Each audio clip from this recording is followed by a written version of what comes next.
My Music Education Manifesto.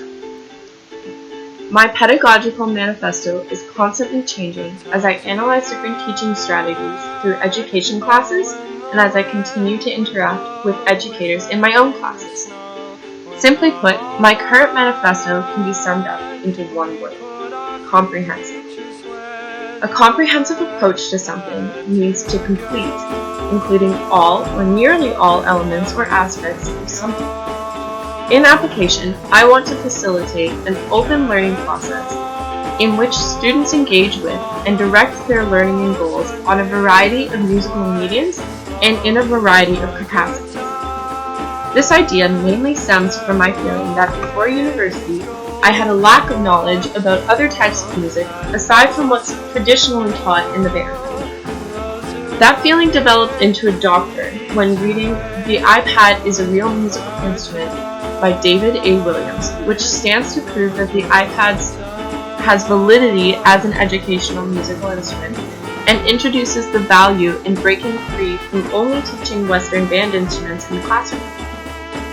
I still strongly believe that including Western band instruments in the curriculum is important, but reading this article really matured and strengthened the idea that only emphasizing that musical medium is actually limiting the students' education. Since music is such a massive and all-encompassing subject, I feel it's important as a music educator to give students opportunity to participate in and experience music in as many different styles and forms as possible.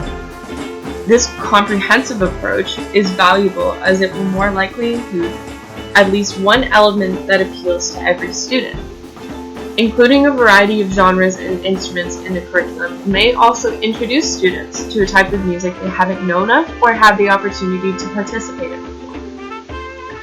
To me, creating classes that follow this platform include having students perform written works and scales, improvise, and compose for Western band instruments, voice, percussion, guitar, and with technological devices.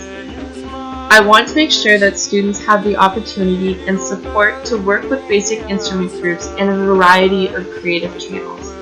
This way, students aren't forced into a corner with their assigned band instruments, only feeling comfortable making music if they read it off a page. Students should be constantly encouraged to confidently take charge of their own success. I hope to further instill this by developing open-ended projects and creating marking rubrics with students so that they not only understand the goals but have developed it themselves. I believe independent thought like this should be a more prominent part in the music classroom, especially in ensemble work where instead of telling students what to do next, teachers could be asking them what they think would make the performance better and what could be a next step. My belief is that these approaches can help students develop their musical skills and confidence, leaving them more thoroughly prepared and inspired to then engage with music outside of the organized classroom. At the basis of all these ideas are my ideals about what the classroom environment should feel like. No matter what material is taught, I believe that the most basic goal of an educator is to foster an environment where students feel safe, valued, and supported. I want to remember that there are always reasons behind anyone's behavior, and that consistently treating every student with respect is the most productive way to help them develop and succeed.